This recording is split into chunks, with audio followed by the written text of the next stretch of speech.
So welcome to the session, the third session, and as I told the others also that we will discuss the previous day's queries at the end of the class, and we'll take more queries if you have anything more.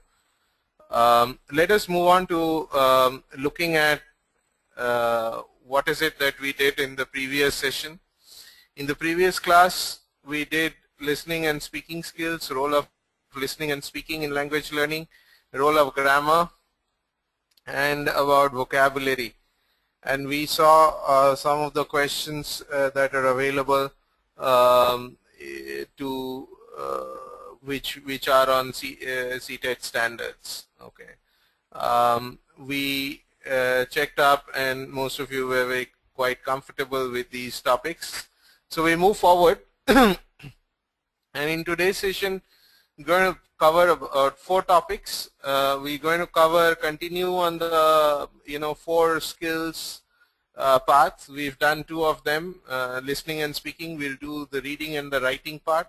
Then we will talk a little bit about an integrated approach to learning language skills. Then we'll talk about evaluation and assessment, and we're going to talk a little bit about teaching and learning material. Okay. So these are the topics for the day, and we'll start off with reading and writing, which is a very important domain as far as questions for CTET is concerned, because we get quite a few questions from the reading and writing elements area. Okay.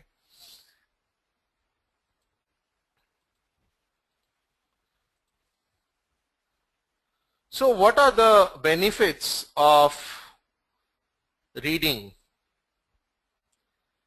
And traditionally, of course, one understands that there is a lot of benefits in terms of reading for the development of the language skill. However, they are categorized into 4 different baskets. The first is called the linguistic competence, which means that the students gain some knowledge about the various elements of the language, which includes vocabulary and grammar. So stuff that we did yesterday in terms of grammar, role of vocabulary, these improve, these competencies improve through reading. Then we have discourse competence, which essentially talks about students getting exposed to structure of text and how they are put together. So when there is a written text in terms of introduction, then there are certain bodies, arguments, summary, etc. So this develops the discourse competence. Third basket or benefits for through reading is the socio-linguistic competence, where the students learn about their different texts and structures of the language and how they're used in a particular culture. So there is an element of social and cultural elements of language that is learned through reading. And finally, it is about strategic competence, where students might get exposed to different learning strategies, So there are various strategies, learning strategies, which are a little above the levels of questions that are asked at CTET. But if we were to just give you some example, we're talking about a top-down strategy where a student moves from general meaning of a text and determine the specific use of words, etc.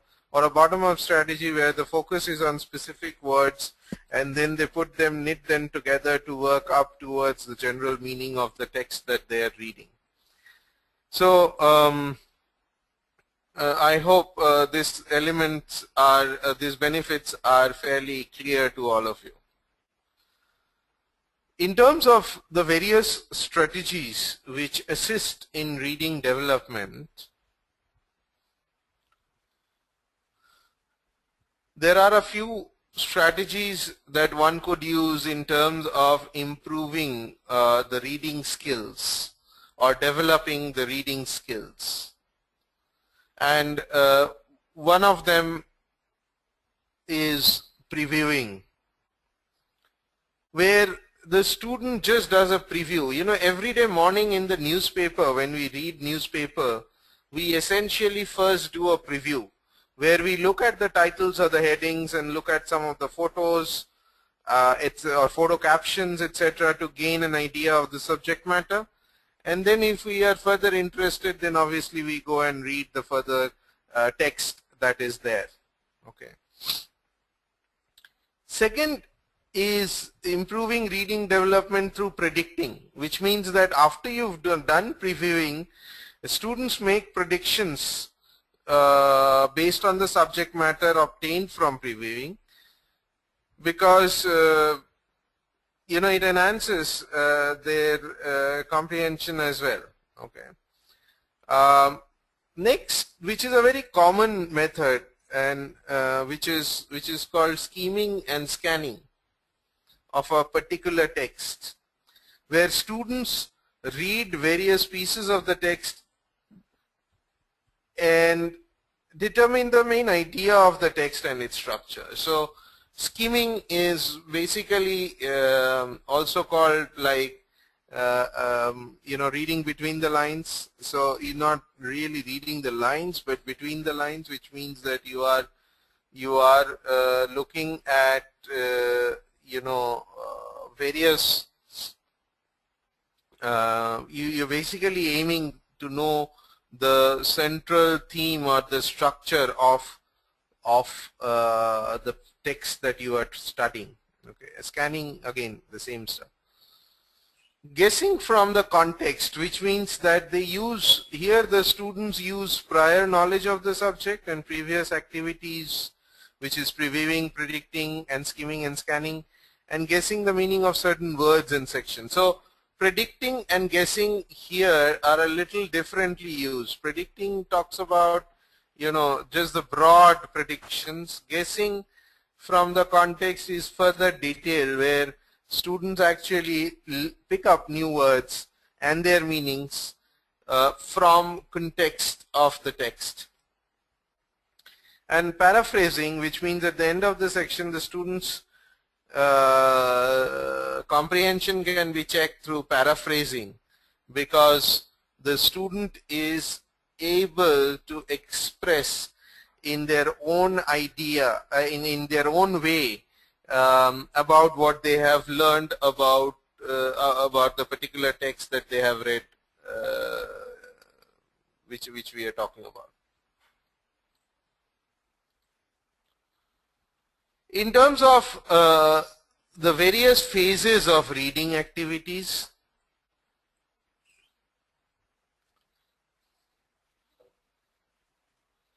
there is a pre-reading phase, which is like the preparatory phase for reading.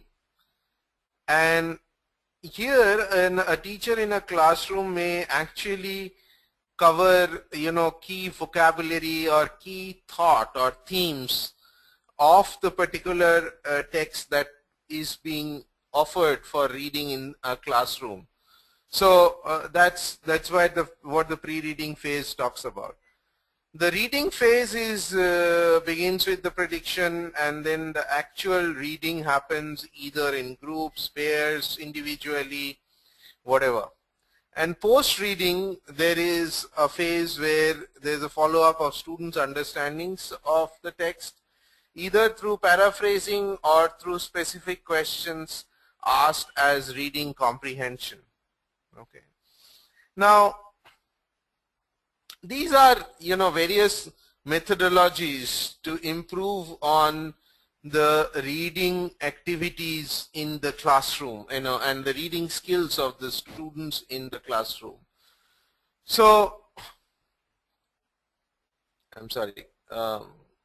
So when we talk about the various strategies for reading development and the various activities, the teacher plays a very important role to develop and teach these strategies. You know, one could talk about you know, giving students some time to read the material, or read it aloud, or focus on vocabulary, focus on the structure of the text. So and all of these are very important in the whole reading skill learning process. Okay. At this point, if there are any questions, you could raise your hand, or we will move over to the writing skills next.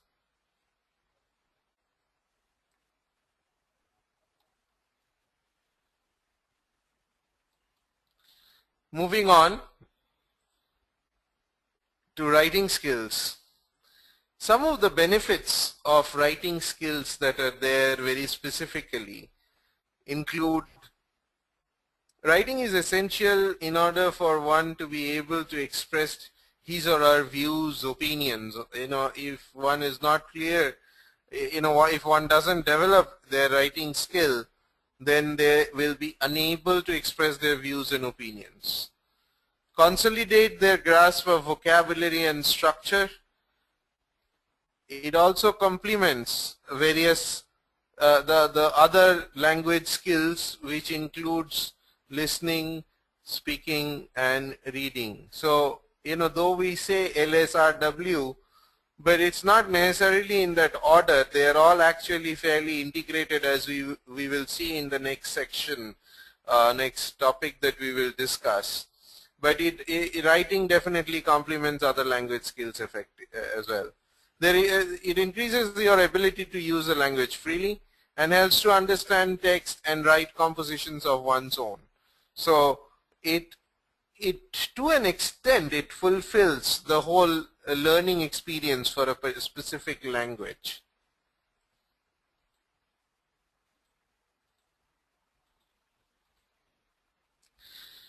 Coming to various phases of writing and the or the activities in those phases. Again, there are 3 phases of writing. It starts with the pre-writing phase, which is even before the actual, obviously as the terms means, even before you write, you're generating ideas, you're discussing the purpose, the format, the structure. You use your organizational skills to kind of put all of these together. Then your emphasis is placed on the structure, not the very specific content ideas. So the focus here is on the structure and brainstorming the structure and coming to a final structure rather than anything else. Next is the actual stage of writing, where we create an outline, we write, we select specifics like your tense or style, a person, whether I'm going to write it in the first person mode or third person mode or past tense or simple future tense or whatever, and the restructuring part of it as we are writing, so which means includes the editing of the process. Final stage is of course the final revision, which it includes that we are consistent in terms of the structure that we have chosen, in terms of grammar, structure, style, and also check for errors, support of arguments if there are examples to be support, etc. All of that is included in the various phases of writing.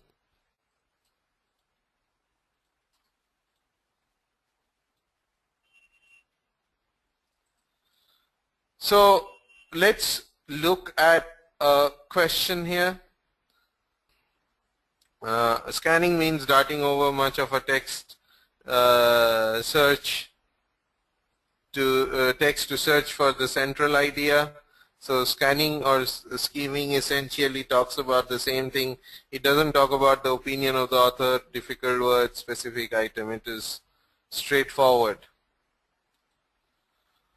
Which of the following is an important stage of the writing process? Okay, so yeah, I think most of you have got it correctly. And it is editing. The other options don't have any meaning: comprehension, memorization, and calligraphy. So yes, this is the correct response. I don't think we need to discuss this any further. Next question. When a young learner is reading, the idea will be to infer the meaning of new words from the context and read with comprehension. We're not specifically talking about grammar. We're not asking them to stop reading. We're not asking them to read fast. These are irrelevant really, because when a student, young learner is learning and or reading a text, ideally you will have to ask him to pick on comprehension and through understanding of the vocabulary, the new words. That's the purpose. That's the core purpose of reading.